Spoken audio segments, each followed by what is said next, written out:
परिचय। देखो दीपक, मेरे पास क्या है? मेरे पास एक टॉर्च है। हाँ, ये है, लेकिन मुझे नहीं लगता कि तुम्हारे पास मुझसे बेहतर चीज है। देखो, मेरे पास क्या है? मेरे पास एक लेजर लाइट है। Laser light? वाह, ये तो बहुत आकर्षक लगती है। तुम्हें पता है, मेरे पिता ने मुझे ये मेरे जन्मदिन पर उपहार में दी थी। मेरे पिता ने मुझे बताया कि ये आंखों के लिए बहुत खतरनाक होती है। लेकिन एक प्रकाश हमारी आंखों को किस तरह नुकसान पहुंचा सकता है?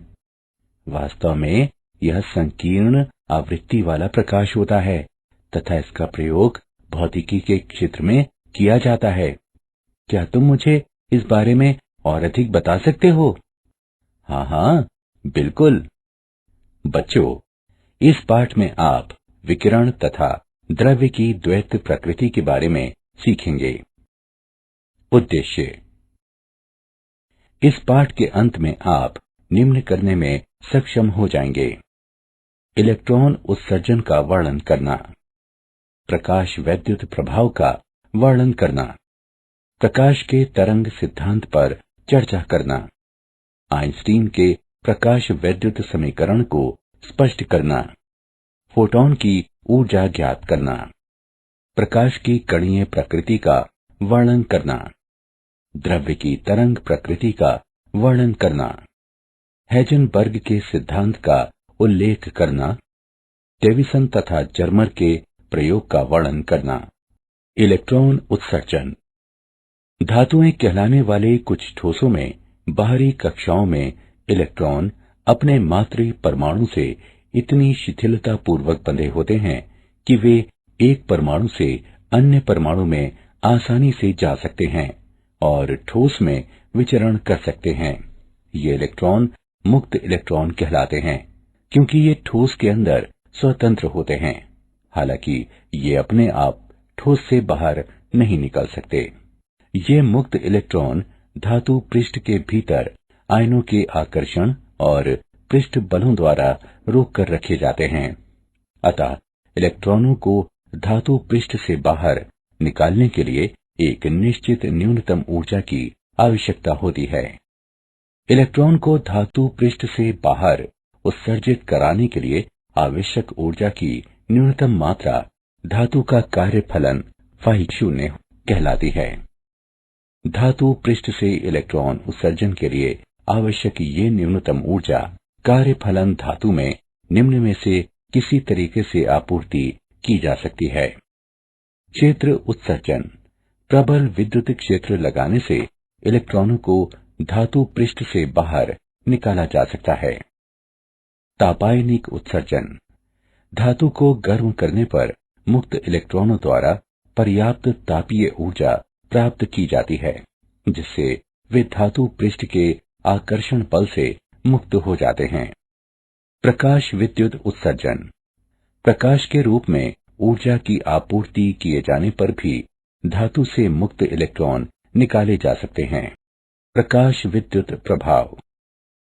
प्रकाश ऊर्जा द्वारा धात्विक पृष्ठ से इलेक्ट्रॉनों का उत्सर्जन प्रकाश विद्युत प्रभाव कहलाता है तथा इस प्रकार उत्सर्जित इलेक्ट्रॉन प्रकाशिक इलेक्ट्रॉन कहलाते हैं। हर्ट्ज के प्रेक्षण।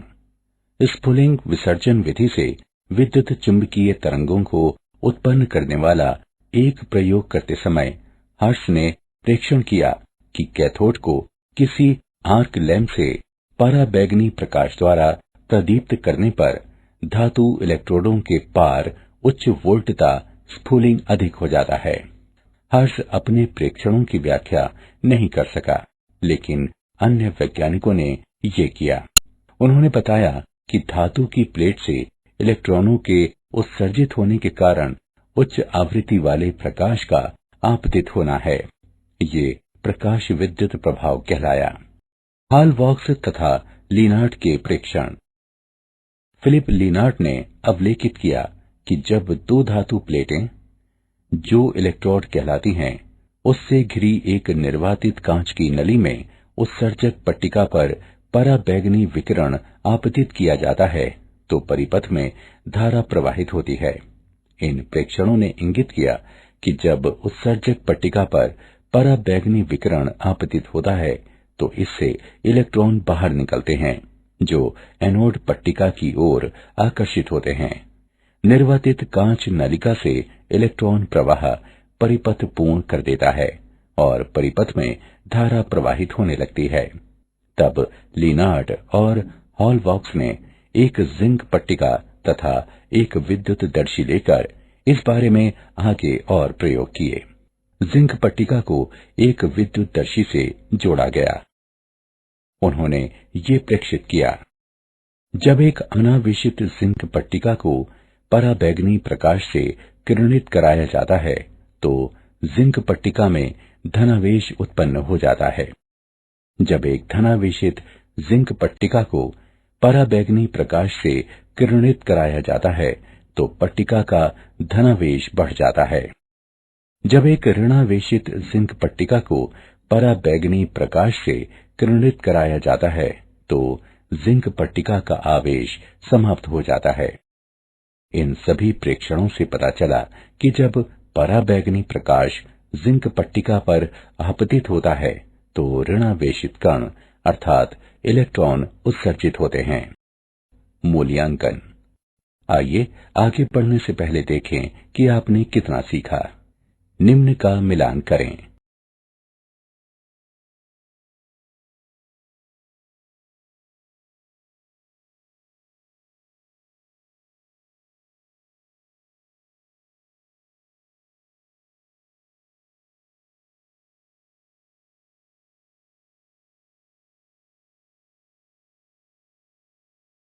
प्रकाश विद्युत प्रभाव का प्रायोगिक अध्ययन।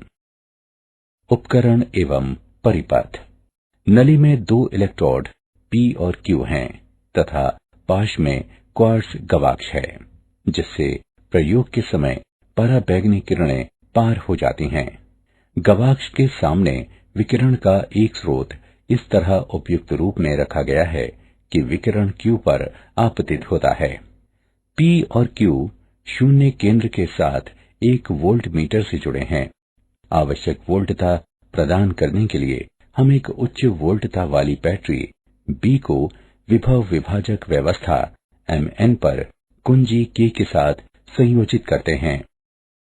प्रकाश विद्युत धारा पर प्रकाश की तीव्रता का प्रभाव। प्रति सेकंड उत्सर्जित प्रकाशिक इलेक्ट्रॉन आपतित विकिरण की तीव्रता के अनुक्रमानुपाती होते हैं। प्रकाश विद्युत धारा पर विभव का प्रभाव। वक्र A आपतित विकिरण की निम्न तीव्रता के लिए और वक्र B आपतित विकिरण की उच्च तीव्रता के लिए है। विभव में वृद्धि के साथ फोटो विद्युतीय धारा में भी बढ़ोतरी होती है। नियत विभव के लिए धारा महत्तम यानी उच्चिष्ट होती है। विभव में वृद्धि के बाद भी धारा में वृद्धि नहीं होती है और ये संतृप्त धारा कहलाता है। माना कि P विभव अब शून्य है। इस चरण में कुछ ऐसे इलेक्ट्रॉनों के कारण अल्प धारा प्रेक्षित की जाती है जो उत्सर्जन के पर्याप्त उच्च वेग के कारण P तक पहुंचते हैं। यद्यपि P पर कोई धनात्मक त्वरक वोल्टता नहीं होती। अब चल संपर्क L को N की ओर खिसकाते हुए P को ऋणात्मक करते हैं। धारा तेजी से गिरती है और V शून्य विभव के नियतमान पर धारा शून्य हो जाती है तथा प्रकाश विद्युत उत्सर्जन पूर्णतया रुक जाता है। ये वोल्टता V शून्य निरोधी विभव कहलाती है। प्रकाश विद्युत धारा शून्य होती है जब निरोधी विभव अधिकांश ऊर्जित प्रकाशिक इलेक्ट्रॉनों को अधिकतम गतिज ऊर्जा के अधिकतम के साथ प्रतिकर्षित करने के लिए इस प्रकार पर्याप्त होता है कि अधिकतम बराबर EV शून्य। निरोधी विभव पर आपतित विकिरण की आवृत्ति का प्रभाव। प्रकाश विद्युत धारा आवृत्ति में परिवर्तन से अप्रभावित रहती है, जबकि निरोधी विभव आपतित प्रकाश की आवृत्ति में बढ़ोतरी होने के साथ बढ़ जाता है। यदि हम आपतित प्रकाश की आवृत्ति के सापेक्ष निरोधी विभव v0 के लिए एक ग्राफ अंकित करें तो ये एक सीधी रेखा के रूप में प्राप्त होता है। यदि आवृत्ति निरंतर घटती रहे तो एक निश्चित आवृत्ति पर निरोधी विभव शून्य हो जाता है। ये आवृत्ति देहली आवृत्ति कहलाती है। अतः देहली आवृत्ति आपतित प्रकाश की वो न्यूनतम आवृत्ति है जिस पर निरोधी विभव या उत्सर्जित इलेक्ट्रॉनों की अधिकतम गतिज ऊर्जा शून्य हो जाती है। यदि आपतित प्रकाश की आवृत्ति देहली आवृत्ति से कम हो जाए तो प्रकाश विद्युत प्रभाव उत्पन्न नहीं होता है। प्रकाश विद्युत प्रभाव तथा प्रकाश का तरंग सिद्धांत। तरंग सिद्धांत के अनुसार प्रकाशिक इलेक्ट्रॉनों की गतिज ऊर्जा आपतित प्रकाश की तीव्रता पर ही निर्भर होनी चाहिए, लेकिन प्रायोगिक प्रेक्षणों के अनुसार प्रकाशिक इलेक्ट्रॉनों की गतिज ऊर्जा आपतित प्रकाश की तीव्रता पर निर्भर नहीं होती। तरंग सिद्धांत के अनुसार किसी भी आवृत्ति का प्रकाश की पर्याप्त तीव्रता होने पर धात्विक पृष्ठ से इलेक्ट्रॉन उत्सर्जित कर सकता है, लेकिन प्रायोगिक प्रेक्षणों के अनुसार देहली आवृत्ति से कम आवृत्ति का प्रकाश इलेक्ट्रॉनों को उत्सर्जित नहीं करा सकता, आपतित प्रकाश की आवृत्ति चाहे जो भी हो। तरंग सिद्धांत के अनुसार प्रकाश तरंगों द्वारा स्थानांतरित ऊर्जा किसी विशेष इलेक्ट्रॉन में नहीं जाती, बल्कि ये एक समान वितरित होती है, जिससे इलेक्ट्रॉनों के उत्सर्जन में कुछ समय लगता है। लेकिन प्रायोगिक प्रेक्षणों के अनुसार धातु पर प्रकाश के आपतित होने के पश्चात इलेक्ट्रॉनों का उत्सर्जन तत्क्षण ही होता है, प्रकाश की तीव्रता चाहे जो भी हो। आइंस्टीन का प्रकाश विद्युत समीकरण, विकिरण का ऊर्जा क्वांटम।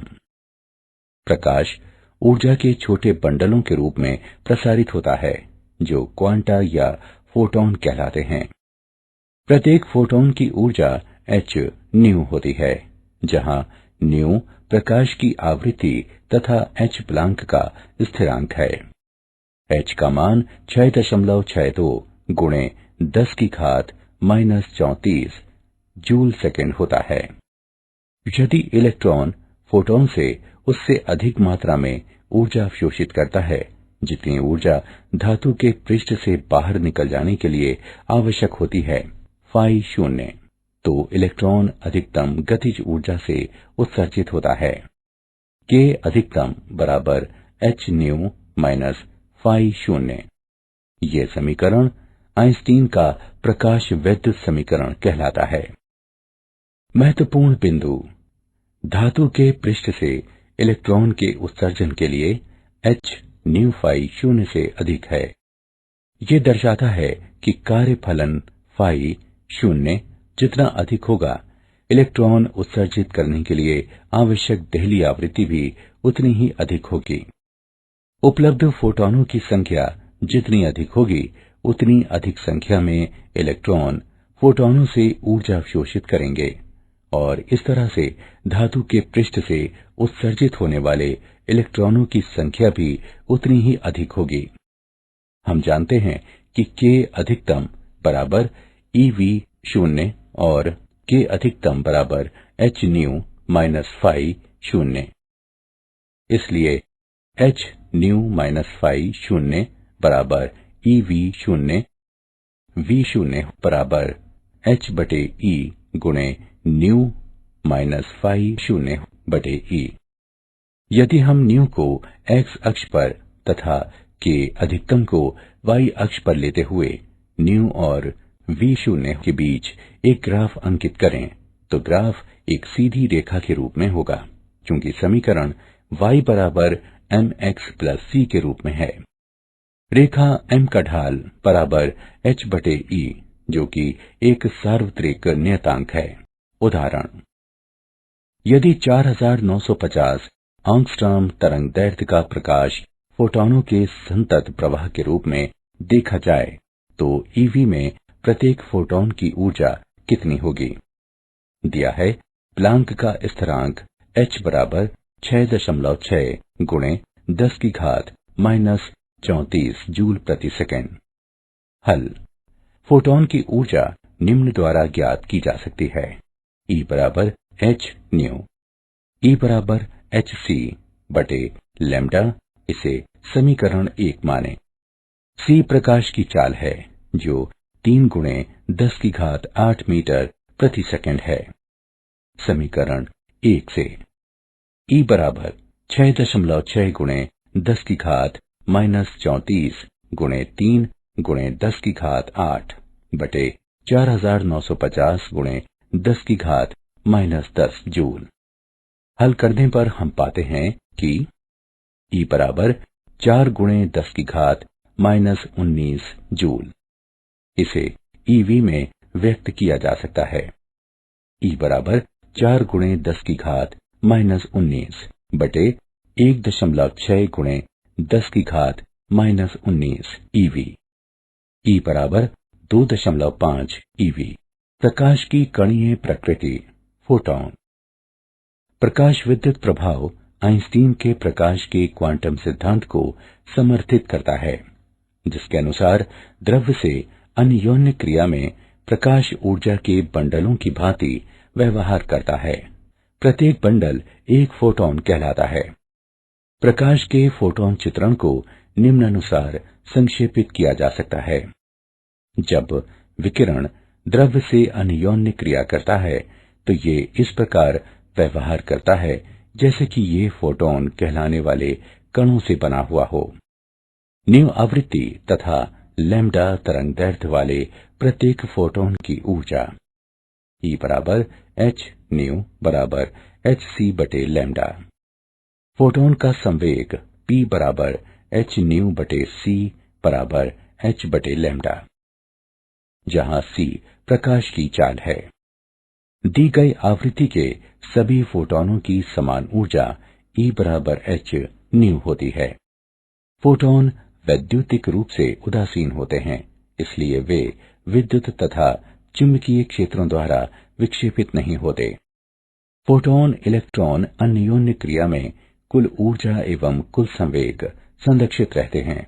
हालांकि संघट्ट में फोटॉनों की संख्या संरक्षित नहीं की जा सकती, क्योंकि फोटॉन अवशोषित हो सकता है और विभिन्न ऊर्जाओं वाले नए फोटॉन सृजित किए जा सकते हैं, जिससे कुल ऊर्जा नियतांक रह सकती है, जो कि h न्यू बराबर h new 1 plus h new 2।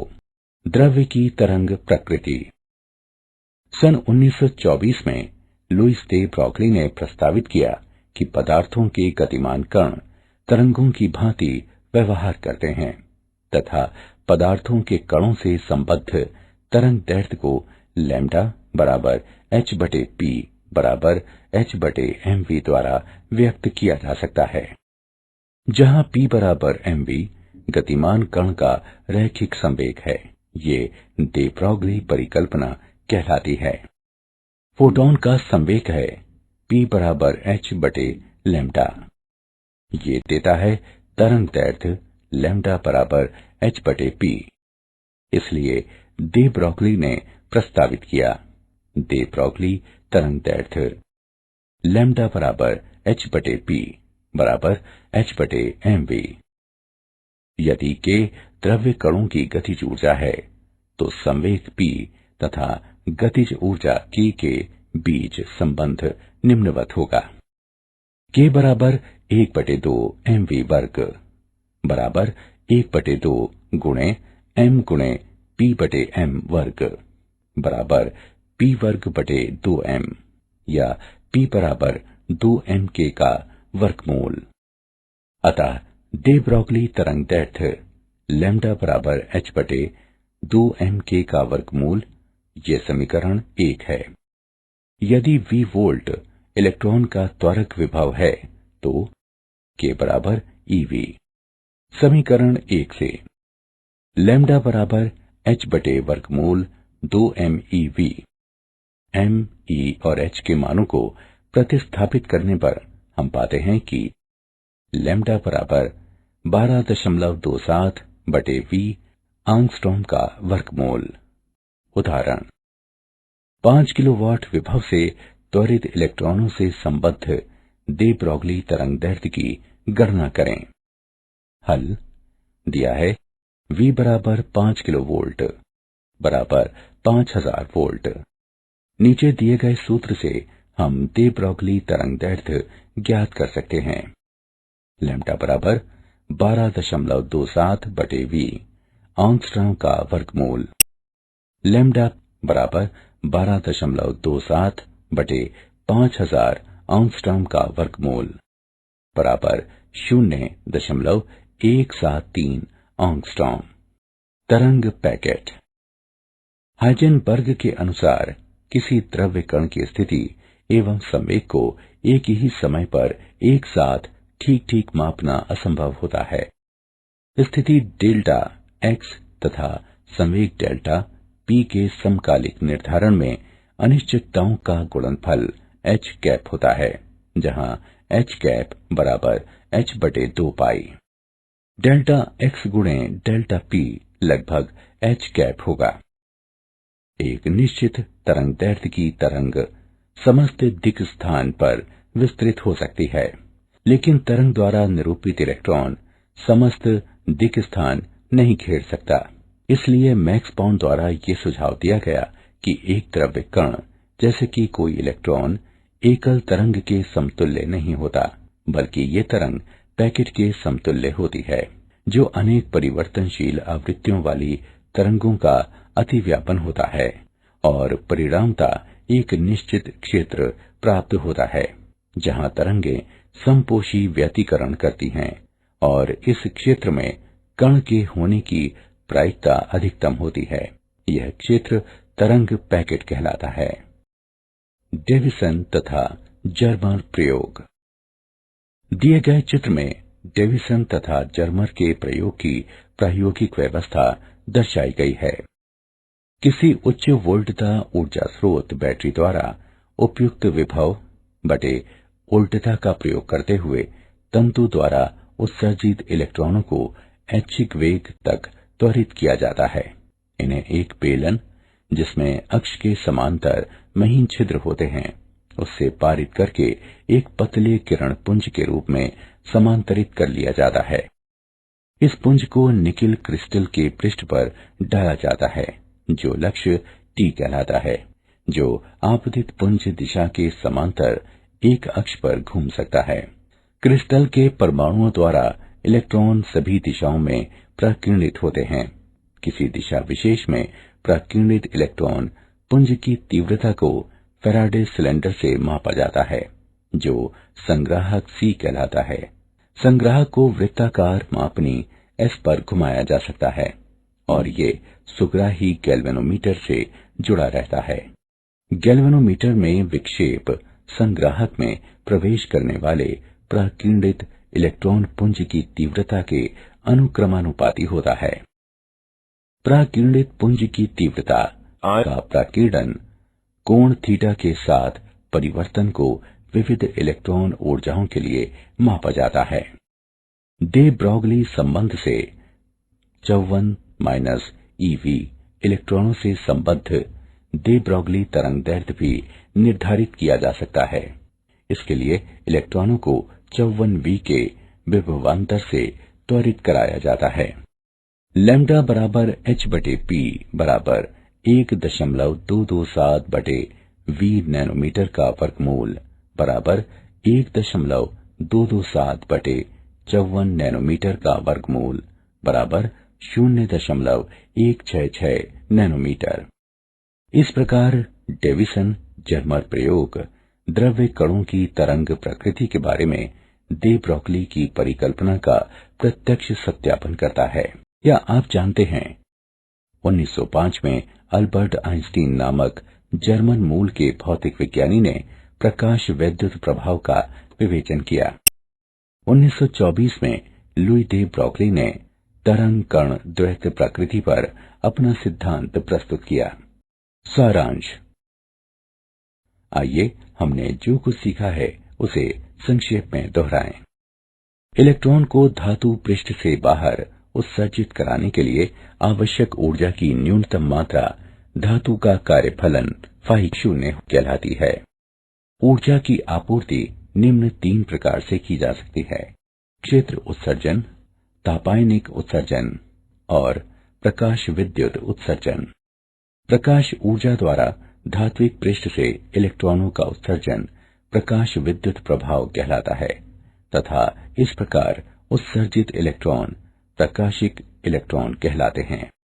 प्रकाश विद्युत प्रभाव निम्न पर निर्भर होता है: आपतित प्रकाश की तीव्रता, प्रयुक्त विभव और आपतित प्रकाश की आवृत्ति। आइंस्टीन का प्रकाश विद्युत समीकरण K अधिकतम बराबर h न्यू माइनस फाई शून्य, जहां K अधिकतम गतिज ऊर्जा है, न्यू प्रकाश की आवृत्ति है, फाई शून्य धात्विक पृष्ठ का कार्यफलन है। आइंस्टीन के प्रकाश का क्वांटम सिद्धांत के अनुसार प्रकाश ऊर्जा के छोटे बंडलों के रूप में द्रव्यों से अन्योन्य क्रिया करता है और ये बंडल फोटॉन कहलाते हैं। न्यू आवृत्ति तथा लैम्डा तरंगदैर्ध्य के प्रत्येक फोटोन की ऊर्जा E बराबर h न्यू। दे ब्रॉगली तरंगदैर्ध्य लैम्डा बराबर h बटे 2m_k का वर्गमूल, जहां k द्रव्य कणों की गतिज ऊर्जा है। हाइजेनबर्ग के अनुसार किसी द्रव्य कण की स्थिति एवं संवेग को एक ही समय पर एक साथ ठीक ठीक मापना असंभव होता है।